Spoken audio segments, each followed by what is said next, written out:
और लिंग में क्या होता है, इसकी परिभाषा देखो, संज्ञा के जिस रूप में पुरुष या स्त्री या जाति का बोध होता है उसे क्या कहते हैं, लिंग। मतलब आपको ऐसा लगे कि कोई पुरुष जाति का बोध कराए, जो शब्द किसी पुरुष जाति का बोध कराए, या फिर कोई शब्द स्त्री मतलब स्त्री का जाति, स्त्री जो जाति होती है उसका बोध कराए, तो वो हमारी लिंग कहलाती है।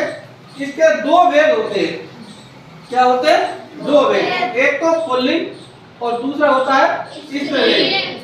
अब पुल्लिंग और स्त्रीलिंग, मतलब पुल्लिंग का मतलब किसी पुरुष जाति का, जैसे रमेश, सुरेश, महेश, मोहन, ये ऐसे नाम आपको लगे कि वो पुरुष जाति के व्यक्ति हैं तो वो पुल्लिंग में आएंगे। स्त्री में आपको ममता, सुनीता, कविता, ये सारे जो है नाम ये स्त्री में आते हैं। अब ये तो हो गए साधारण बात, जिसकी सब बच्चों को पता होता है कि भाई ये पुरुष है और ये स्त्रीलिंग है। तो इसमें क्या है कि कुछ इसके नियम हैं, इन नियमों को पढ़ते हैं कि कौन सी नियम कौन से उसमें पुल्लिंग में आते हैं या स्त्रीलिंग में आते हैं। जैसे पहला नियम है, नदियां व झील हमेशा स्त्रीलिंग में आते हैं। नदियां व झील हमेशा किस में आते हैं? स्त्रीलिंग में। कौन सी जगह पहले हम नदियां पढ़ते हैं, जैसे गंगा नदी, यमुना, बाणगंगा, रूपारेल, गंभीर, चंबल, ऐसे कोई भी नदियां जो है वो हमेशा किस में आएंगी? स्त्रीलिंग में आएंगी। किस में आएंगी? स्त्रीलिंग में। उसके बाद देखो झील, झील में देखो जैसे नक्की झील, सांबर झील, पिछौला झील, ये राजस्थान की झीलें हैं। ये जो झीलों के नाम है ये देखने में तो वैसे भी अपने आप को पता चल रहा होगा, ये स्त्रीलिंग ऐसे शब्द दिखाई दे रहे हैं जो स्त्रीलिंग में है। उसके बाद पर्वतों के नाम हमेशा पुल्लिंग में लिखे जाते हैं। जो पर्वत होते हैं, जो पर्वतों के जो नाम रख दिए जाते हैं वो हमेशा किस में लिखे जाते हैं? पुल्लिंग में लिखे जाते हैं। किस में लिखे जाते हैं? पुल्लिंग में लिखे जाते हैं। पर्वतों के नाम देखो जैसे अरावली, आबू, हिमालय, आल्पस आदि, ये पर्वतों के नाम है जो कि किस में लिखे जाते हैं? पुल्लिंग में। उसके बाद अगला देखो, अगला क्या है?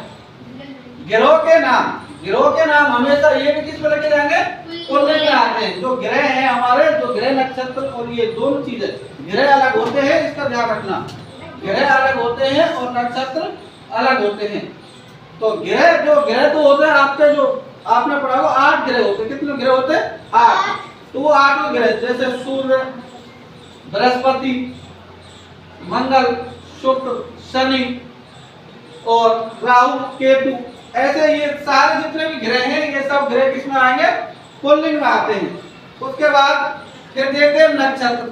नक्षत्र के नाम सदैव किस में आते हैं? स्त्रीलिंग में आते हैं। किस में आते हैं? स्त्रीलिंग में आते हैं। जैसे नक्षत्र में चित्रा, वैशाखा, ज्येष्ठा, पूर्वाषाढ़ा, उत्तराषाढ़ा और रोहिणी। ये रोहिणी है, रोहिणी। तो रोहिणी, ये सारे नक्षत्र जो हैं किस में आते हैं? स्त्रीलिंग। किस में आते हैं? स्त्रीलिंग में आते हैं। नक्षत्र जितने भी हैं स्त्रीलिंग में आते हैं। उसके बाद मेन जो बात है वो देखो, मेन जो है किस में आते हैं? वृक्ष। जो वृक्ष है वो वृक्षों के नाम सदैव पुल्लिंग में लिखे जाते हैं। किस में लिखे जाते हैं? पुल्लिंग में। जैसे आम का पेड़, केला, अमरूद, आंवला, पीपल, बरगद आदि।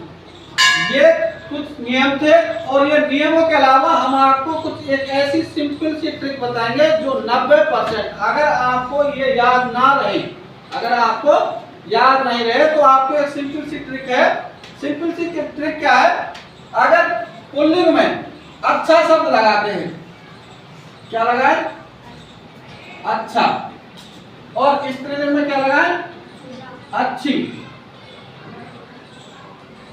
आपको कोई भी ऐसे शब्द जब वाक्य हम पढ़ेंगे तो आपको उस शब्द के पीछे अच्छा सेट करके देखना है। देखो जैसे हम मान लो गंगा है, अगर हम गंगा के पीछे अच्छा लगा दें, गंगा के पीछे अच्छा सेट हो रहा है, अच्छी अच्छी सेट हो रहा है, क्या हो रहा है? अच्छी। इसका मतलब अपने आप ही किसमें आ गया? स्त्रीलिंग में चलेगा ना, स्त्रीलिंग में। तो ऐसा अगर आपको ये नाम याद नहीं रहे तो आप दो चीजों को याद रख लेना। अगर पुल्लिंग शब्द में आपको अच्छा शब्द सेट हो जाए, बाद में लगे कि यहाँ अच्छा शब्द सेट, 90% आपका जो प्रश्न है बिल्कुल सही हो जाएगा। तो जहाँ आपको अच्छा सेट हो जाए वहाँ, जैसे कोई भी व्यक्ति का नाम है, कोई भी नाम, अब देखो पेड़ का नाम, जैसे आम का देखो, आम अच्छा होता है कि अच्छी होती है? आम अच्छा होता है। आम क्या होता है? अच्छा। अच्छी लगाएंगे तो गलत हो जाएगा। तो इसलिए अपने आप ही देखो पुल्लिंग वाला नहीं आ रहा है। तो एक छोटी सी ट्रिक है, अच्छा और अच्छी, इन दोनों शब्दों को आप सेट करके देख सकते हो और इन शब्दों से आप स्त्रीलिंग और पुल्लिंग का पता लगा सकते हो, अगर आपको ये नियम याद नहीं होते हैं तो। आज का टॉपिक बस इतना ही था, छोटा सा टॉपिक था और इसकी जानकारी हमने दी, और इस ट्रिक को, छोटी सी जो ट्रिक है, इसको अच्छे से ध्यान रखना।